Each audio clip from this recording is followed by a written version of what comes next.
이번 시간에 제6절 사회복지 실천 관계론 들어가도록 하겠습니다. 실천 관계론의 문제는 당연히 한 문제 출제가 될 것인데 출제될 확률이 아주 높죠.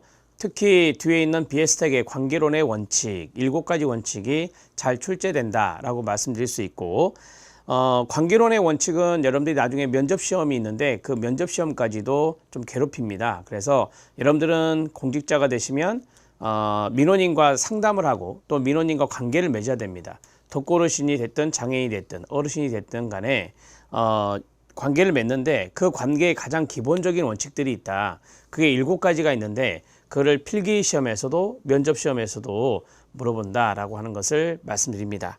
자, 1번의 사회복지 실천에서 관계의 개념이 있습니다. 앞에 부분은 좀 워밍업 차원에서 보시고 이해 위주로 보시면 돼요. 여기서는 시험에 많이 출제되지 않기 때문에.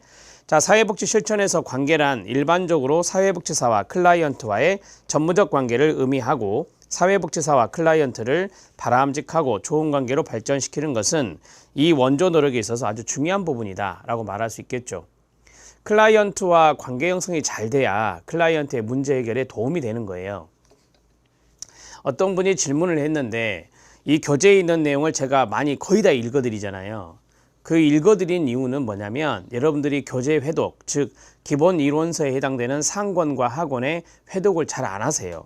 요즘에 수강생들의 특징은 뭐냐면 필기노트나 핵심 요약집이나 이런 거 위주로 하고 그 다음에 문제풀이를 하거든요. 그래서 교재 회독을 예전에 과거에 수험생들은 정말 회독을 잘했습니다. 5과목 그 두꺼운 책들을 다 회독해서 지엽적인 부분에 문제가 나오면 그걸 다 해결해 냈거든요. 근데 요즘은 회독을 잘 안 해서 기본 이론을 듣는 그 시간만큼이라도 같이 회독을 하자라는 의미가 있습니다. 그렇게 답변을 달아드렸는데 약간 진도가 더디더라도 여러분들이 그것을 같이 회독한다라는 마음으로 들어주시고, 그리고 제가 말씀드렸잖아요. 복습이라고 하는 것은 회독을 하는 게 아니다. 이제 수업 들으면서 회독은 끝났기 때문에 회독을 하는 게 아니라 양쪽 날개에 있는 OX 문제를 풀든지 아니면 제가 판서한 내용들을 오른쪽 왼쪽에 쓸 때 그것만 보든가 이런 식으로 해서 복습 시간을 줄여라 이렇게 말씀드렸잖아요. 앞에서. 그렇게만 하시면 됩니다. 그래서 너무 시간에 쫓겨서 공부하지 않으셨으면 좋겠습니다. 자, 1번에 보면 관계에 대한 정의가 있습니다. 이 관계에 대한 대표적인 학자가 바로 비에스텍이라는 학자입니다. 비스텍이라고도 하는데요. 자, 개별 사회 사업에서 관계란 사회복지사와 클라이언트 간 감정과 태도 면에서의 역동적 상호작용이 있네요. 역동적의 동그라미. 그렇죠. 서로 관계를 맺는 것은 트랜스액션이잖아요. 그래서 상호작용 과정이다. 그리고 역동적이다. 이렇게 말할 수 있어요. 이 역동적을 영어로 다이나믹스라 하고 이것이 바로 상호작용하는 힘, 이것들을 역동성이라 하거든요. 그래서 그 역동성 자리 왼쪽 날개다 쓰세요. 고정적이란 말이 나면 안 돼, 당연히. 고정적으로 상호작용하는 게 아니라 역동적으로 상호작용하는 거다. 이렇게 해야 문맥이 맞죠.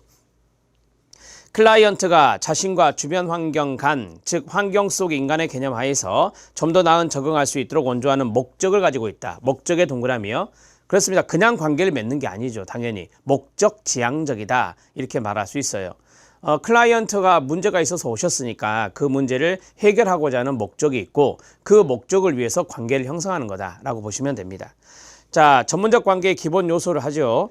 이 존슨이라고 읽습니다. 전문적 관계의 특성, 여기에 대해서 이야기한 분이 1995년에 존슨인데, 전문적 관계의 특성은 서로 합의된 의식적이고 공식적인 목적인 클라이언트의 보다 나은 적응의 동그라미.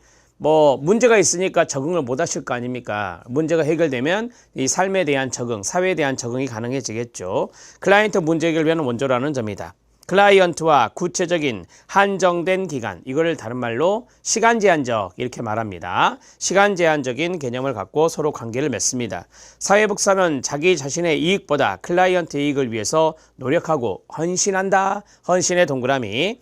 사회복지사는 전문적 지식과 기술과 그 다음에 전문직이 갖는 윤리강령으로부터 권위를 지닌다. 권위의 동그라미. 전문가적인 권위. 이건 필요하죠. 내세우면 안 되지만 전문가적인 권위는 필요합니다. 관계에서. 자, 전문적 관계의 기본 요소 컴튼과 갤러웨이라고 있고요.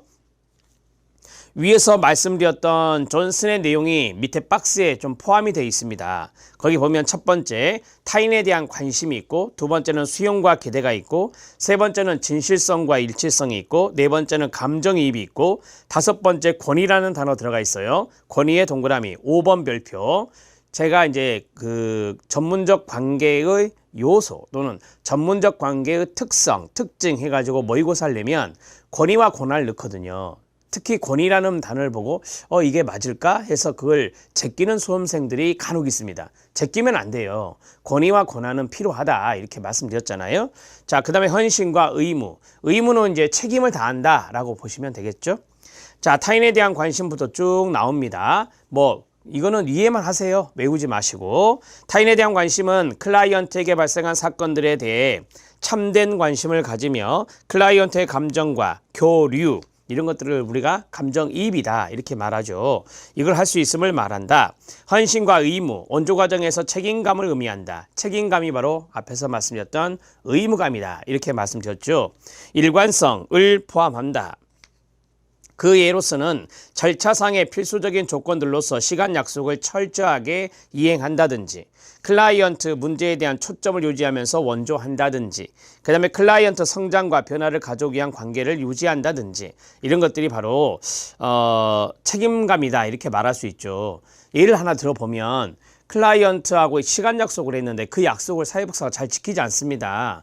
이건 책임을 다 안 하는 거예요. 이런 게 대표적인 무책임이라고 하죠. 무책임한 사례가 여기 해당될 수 있겠습니다. 권위와 권한, 그 자리 별표 하나. 권위는 클라이언트와 사회복지기관에 의해서 사회복지사에게 위임된 겁니다. 그러니까 그 전문가적인 권위를 인정해 준다라고 하잖아요. 클라이언트가 인정해 주고 기관이 인정해 주는 거예요. 자, 사회복지사는 전문적 지식과 경험을 가지며 일정한 지위에 있게 됨으로써 기관과 클라이언트에게 영향력을 미칠 수 있는 권한을 갖게 됩니다. 권한에 동그라미 치면 되죠. 권위가 있어야, 권위가 주어져야 바로 권한이 생기는 거예요. 전문가적인 권위가 없다면 클라이언트가 나를 좀 도와주십시오라고 하는 권한이 주어질까요? 아니, 권한이 주어지기 어렵죠. 그래서 권위와 권한은 같이 따라다니는 것입니다. 자, 진실성과 일치성인데 어찌 보면 비슷한 말이에요. 사회복지사가 클라이언트와의 관계를 형성할 때 한결같은 일관성을 가지고 정직하며, 다른 말 진실되게, 그 말이에요. 자신에 대한 개방성의 동그라미. 이 개방성을 쉽게 말씀드리면 자기 노출이에요. 사회복지사가 자기 노출할 필요가 있다. 이거를 이제 칼 로저스는 진실성, 일치성, 개방성 이런 이야기를 했거든요. 개방성을 유지하고 면접이나 대화의 내용과 행동이 항상 일치하면서 전문가로서의 자아, 가치체계에 적합해야 된다라고 했는데, 오른쪽의 화살표에서 사회복지사의 자기 노출이 되겠습니다. 사회복지사의 자기 노출이 되겠습니다. 우리 공무원 시험에서 지문 하나 나온 게 있는데, 사회복지사의 자기 노출은 항상 있으면 안 됩니다. 되게 초기 때 쓰는 거예요. 초기 때 사용하는 것이 바로 사회복지사의 자기 노출이에요. 왜냐하면 클라이언트가 초기 때는 방어적인 자세를 취하니 여기에 대해서 사회복지사가 좀 더 편안한 분위기를 이끌어 가야 되거든요. 그래서 사회복지사가 자기 노출을 이때 하게 되면 이 클라이언트의 방어적인 자세가 줄어든다라고 해요. 그런데 주목적은 클라이언트인데 처음부터 끝까지 사회복지사가 자기 노출하면 안 되겠죠, 당연히. 그래서 항상 자기 노출을 해야 한다 이렇게 나오면 이건 틀린 지문이 되는 것입니다. 자, 그 다음에 그 밖에 요구되는 전문가적 자질, 전문가의 자질이 있는데요. 이런 전문가의 자질은 성숙함, 창조성, 자기관찰 능력, 자기 성찰이라고 합니다. 열망, 용기, 민감성, 인간적 자질 등 예술가로서의 사회복지사의 면면을 갖추어야 한다라고 했어요. 우리가 이제 보통 사회복지사의 자질은 두 가지라 합니다. 과학자적인 자질과 예술가적인 자질 이렇게 말하거든요. 이거는 이제 뒤에도 나오겠지만 사회복지 공무원의 면접 시험에서 사회복지 공무원의 자질이 뭡니까? 이렇게 물어보거든요. 잘 물어봐요. 그러면 똑같아요. 전문적인 자질과 인간적인 자질이 있습니다. 이 전문적인 자질이 바로 과학자적 요소가 되고요. 그 다음에 인간적인 자질이 바로 예술가적 요소가 되거든요. 그래서 거기에서 하나만 찝어보면 열망이라고 하는 것이 있어요. 열망. 이 열망은 지식적으로 하는 게 아니에요. 용기, 이것도 지식적으로 하는 게 아니에요. 이런 것들이 다 예술가적 요소다. 이렇게 보시면 됩니다. 자, 다시 돌아와서 사회복지사는 아는 게 많아야 돼요. 그리고 가슴이 따뜻해야 돼요. 이런 것들이 바로 과학자적 요소와 예술가적 요소고 이게 균형감 있게 잘 잡혀 있어야 된다라고 하는 것이 전공서적에 나와 있습니다. 자, 그 다음에 관계의 본질 들어갑니다. 뭐 앞에서 했던 것들과 연관성이 있어요. 자, 수용적이어야 된다라고 했어요. 수용적이 좀 말이 어렵나요? 뒤에 보면 관계의 원칙에 수용이란 단어가 있는데 이 수용은 이거예요. 인격적인 존중이에요. 수용은 클라이언트를 인격적으로 존중해 주는 거다. 이렇게 보시면 돼요. 자, 그리고 두 번째, 정서적이다. 이 정서적은 감정이입을 말하겠죠. 공감. 그 다음에 역동적이다. 다이나믹 말씀드렸고요. 목적 지향적이고 시간 제한적이고 권위적이고 진실성과 일치성. 앞에서 다 이야기했던 것들입니다. 이런 것들이 바로 전문적 관계의 본질적인 부분들이 되겠죠. 자, 밑에 보면 뭐 암기법이 있는데 참고적으로 보시면 되겠습니다. 자, 그 다음에 예술가로서의 사회복지사 바로 나오죠. 과학자로서의 사회복지사 바로 나오죠. 예술가의 동그라미, 과학자의 동그라미 치면 돼요. 자, 이것을 구분하는 방법이 좀 필요하겠죠. 어떤 것이 예술가고 어떤 것이 과학자냐. 아주 쉬운 방법이 있어요. 오른쪽에 이걸 쓰시면 되는데요. 자, 과학자로서의 사회복지사. 과학자로서의 사회복지사는 무슨 지식과 무슨 이론으로 끝나게 되면 과학자로서의 사회복지사가 되는 거예요. 뭐 예를 들어서 사회복지 실천에 관한 지식, 사회복지 정책에 관한 이론, 뭐 이런 식으로 나오겠죠. 이런 것들은 다 과학자적 요소가 된다. 그리고 이제 나머지는 예술가적 요소다.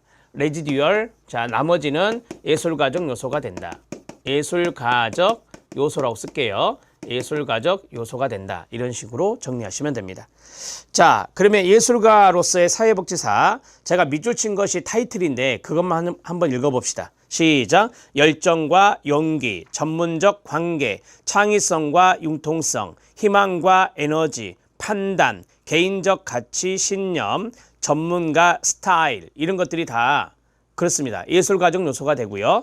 그 다음에 동그라미 2번을 보면 과학자로서의 사회복지사가 나오죠. 거기 오른쪽에 있는 것이 바로 이거잖아요. 지식 동그라미, 이론 동그라미. 자, 지식이나 이론의 겸비는 과학자적 요소다. 이게 일종의 암기 방법이에요. 그래서 밑에 보시면 점이 쭉쭉쭉쭉 나와요. 그 점은 참고하셔도 되고 제일 밑에 보면 이렇게 줄 표시가 돼 있어요. 그 줄 표시가 4개가 있죠. 그 4개에서 사회적 조건과 사회 문제에 관한 지식, 그 자리 동그라미. 그 다음에 사회정책과 사회적 프로그램에 관한 지식 동그라미. 그 다음에 사회적 현상에 관한 지식 동그라미. 마지막 사회복지 전문직에 관한 지식 동그라미예요.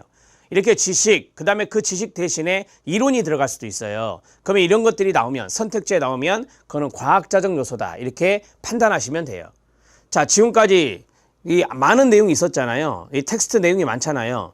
중요한 건 이거밖에 없어요. 우리가 시험 준비하잖아요. 이게 가장 시험 볼 때 필요한 거거든요. 그래서 타이틀에서 지식과 이론이 안 나오는 것들이 바로 예술가적 요소들이었구나. 그 다음에 뒤에서 지식이나 이론으로 끝나거나 거기 안에 이러한 단어가 들어있으면 이건 일반적으로 과학자로서의 사회복사를 말하는 것이구나. 이렇게 생각하시면 된다고요. 자, 앞에 넘겨서 자, 열정과 용기 들어갑니다. 밑에 있는 것들은 그냥 뭐 참고적으로 보시면 되겠죠. 근데 이제 제가 참고적으로 보세요라고 하는 것들을 아예 안 읽으시더라고요. 그래서 제가 수업 시간에 이 강의 시간에 한 번이라도 읽고 넘어가 주는 거예요. 안 그러면 영영 안 보시니까. 자, 효과적인 사회복지 실천의 필수 조건은 사회복지사의 열정입니다. 열정, 컴패션이란 다른 사람들과 함께 괴로워하는 것을 의미하는 동시에 비탄이나 괴로움을 겪는 사람들의 고통에 하나가 되거나 몰입하려는 의지라고 말합니다. 또한 사회복지사는 개인적인 용기를 필요로 합니다. 이러한 용기는 단순히 대담한 감각을 말하는 것이 아니라 일상적으로 발생하는 인간의 고통과 혼란, 흔히 인간의 부정적이고 파괴적인 행동에 대해서도 직면할 수 있는 것을 말합니다. 자, 클라이언트가 어떤 언행불일치의 행동을 하시면서 부정적이고 파괴적인 행동을 할 수가 있거든요. 거기에 사회복지사는 직면기술을 쓰는 거예요. 클라이언트를 돕기 위한 직면기술을 쓰는 거죠. 이런 것들이 바로 용기라고 하는 것이에요. 자, 그 다음에 전문적 관계는 사람들은 어려운 인간의 경험, 즉 변화의 위험을 감수하려는 의지가 생기기 전에 신뢰감을 형성해야 됩니다. 자, 전문적 관계라고 그랬잖아요. 그러니까 관계 형성이에요. 이거는 관계 형성에 신뢰감 있는 관계가 필요하다라고 하는 겁니다. 그래서 협상의 가장 기본적인 도구는 전문적 관계를 활용하여 사람들이 변화의 가능성에 대해 개방적이 되도록 하고 적극적으로 변화 과정에 참여하도록 돕는 것이 되겠습니다. 관계 형성 자체가 예술가적 요소가 되는 거예요. 자, 그 다음에 창의성과 융통성입니다. 창의성은 클라이언트 상황이 독특하고 항상 변화하기 때문에 중요합니다. 융통성도 창의성의 차원입니다. 다른 사람이 변화하도록 돕기 위해서는 영향을 받는 모든 사람의 관점에서 그 상황을 이해하는 능력이 필요하고 계획을 세우고 결정을 내리기 전에 지속적으로 수정하며 적용하는 것이 필요합니다. 희망과 에너지입니다. 클라이언트를 돕는 입장에 있는 사람이 사회복사인데 사회복사가 희망감이 없어요. 사회복사가 에너지가 부족합니다. 클라이언트가 힘을 받을 수가 없겠죠. 자, 변화가 불안을 초래하거나 고통스럽게 보일 때 클라이언트가 변화를 위한 활동에 동기와 의지를 가질 수 있도록 하기 위해서는 사회복사는 클라이언트와 상호 협력하고 이 클라이언트의 문제 상황이 개선될 수 있다는 희망을 전달해 줘야 돼요. 그리고 그러한 의사소통 능력도 있어야 되고요. 클라이언트의 동기를 증진시키는데 결정적으로 중요한 사회복사의 두 가지 특징이 바로 희망과 에너지라고 하는 겁니다. 판단입니다. 자, 클라이언트 상황에 대해서 어세스먼트, 사정이라고 하고요. 그 다음에 대안적인 해결책을 제시하고 원조 과정의 계획, 변화활동 수행, 서비스의 종류를 결정하는 모든 과정에서 사회복지사는 판단을 내리기가 쉽지 않겠죠, 당연히. 자, 원조는 클라이언트에게 필요한 서비스가 사회복사의 능력을 벗어나는지에 대한 판단을 내린 것도 다 포함되는 겁니다. 여러분들이 알다시피 사회복사가 완벽한 사람은 아니잖아요. 그래서 사회복지사의 능력에도 한계가 있을 수 있다라고 하는 것인데요. 궁극적으로 전문가의 판단은 사회복지사의 명확하고 날카로운 사고력에 달려 있습니다. 실천 지혜 속에 성숙하기 위해서 사회복지사는 분석적이고 반성적이라는 것은 뭐냐면 자기 성찰을 말하는 거예요. 자, 분석적이고 반성적이어야 되며 성공뿐만 아니라 실패로부터의 학습에도 개방적이어야 된다. 우리가 이제 사회복지사가 관계를 맺는데 실패할 수도 있어요. 사회복지사가 끝까지 가지 못하고 조기정제를 할 수 있어요. 이런 것들이 다 실패 사례가 될 수 있거든요. 그러면 그 실패 사례가 있을 때 자기 성찰을 해야 돼요. 실천 과정에 대한 성찰을 해야 된다고요. 그래야 그렇죠. 발전 가능성이 있고 그래서 여기서 학습에도 개방적이어야 된다라는 것은 그러한 것에서 학습 효과가 나타날 수 있으니 그러한 것들을 받아들여야 된다라고 하는 것을 이야기하고 있습니다. 자, 개인적인 가치 신념입니다. 기본적 권리에 대한 존중감이 있어야 되고요. 사회적 책임감이 있어야 되고 개인적 자유에 대한 헌신성이 있어야 되고 자기결정에 대한 지지가 있어야 돼요. 이러한 가치관과 신념을 사회복지사가 갖고 있어야 된다는 거예요. 모든 인간은 생활상 목표를 달성하고 문제를 예방하거나 경감시키며 인간으로서 완전한 잠재력을 실현시키는 데 도움이 될 자원과 서비스에 대해 동등한 접근성을 가져야 됩니다. 자, 권리에 대한 존중감이다 라고 보시면 됩니다. 그 다음에 사회적 책임감, 가족, 교육, 정보, 사회복지와 같은 사회제도는 인간의 욕구에 관해 인간적이고 반응적이어야 됩니다. 우리가 이제 책임을 다한다라고 하는 겁니다. 책임을 다한다라고 하는 건데 사회복지사의 개인적인 책임도 있지만 사회적인 책임감의 의식도 필요하다라고 하는 것을 이야기하고 있습니다. 자, 개인적 자유에 대한 헌신성입니다. 사람들 사이에는 상당한 편차가 있다는 것을 인식하고 이 편차라고 하는 것은 뭐냐면 독특성을 말합니다. 독특성. 사회는 그 성원에게 사회적 통제를 최소화할 필요가 있습니다. 자, 자기결정에 대한 지지인데 이 자기결정은 클라이언트의 자기결정이 되겠습니다. 사람들은 자기 자신이 선택할 권리를 가져야 되며 자신의 삶을 선택할 자유를 찾지 못한 사람들은 가능한 언제든지 선택할 수 있도록 능력을 고치해야 되겠죠. 클라이언트의 자기결정권 존중은 7대 원칙 중에 하나입니다. BS덱의 7대 원칙은 조금 이따 나옵니다. 그 다음에 전문가 스타일입니다. 이 전문가 스타일은 사례도 나와 있는데 우리가 외모, 그 다음에 복장 이런 것들이 다 말투 이런 것들이 다 전문가다워야 된다라고 하는 거예요. 그래서 상황에 맞게 전문가 스타일을 갖출 필요가 있다라고 하는 겁니다. 스타일은 사회복지사가 클라이언트와 관계를 맺는 방법, 즉 사회복지사의 에너지, 창의성, 지혜, 판단뿐만 아니라 특정한 사회 이슈에 대한 그들의 열정과 헌신성에서 표현되는 겁니다. 그 다음에 밑줄, 의복, 헤어스타일, 자세, 언어, 그리고 그들이 누구이고 자신과 타인에 관해 어떤 생각을 하고 있는지에 대한 메시지를 전달하는 여러 가지 선택과 행동을 통해 표현되는 것입니다.